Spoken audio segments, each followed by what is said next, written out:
अच्छा अकबर ये दसो डीजल या कीमत वधण नाल क्या असर है? डीजल की कीमत वधण नाल असर तो ढेर सारा था। किवें? महंगाई वध गई है।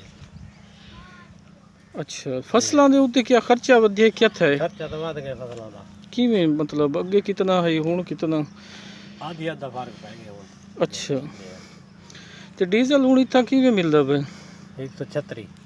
अच्छा अच्छा अच्छा अच्छा अच्छा ते जेह्ड़ियां बारिशां थैन मौसमी बारिशां नाल कोई फर्क पे मतलब जट्टां को कोई फायदा सहूलत कोई? फायदा था बारिशां नाल।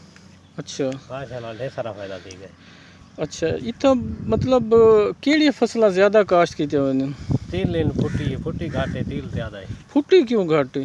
फुट्टी भाई घट ने खर्चा ज़्यादा है, जट महंगाई को मरते न। बीजे दा भी बीजा ठीक मिलदा? बीज ही सही कोनी।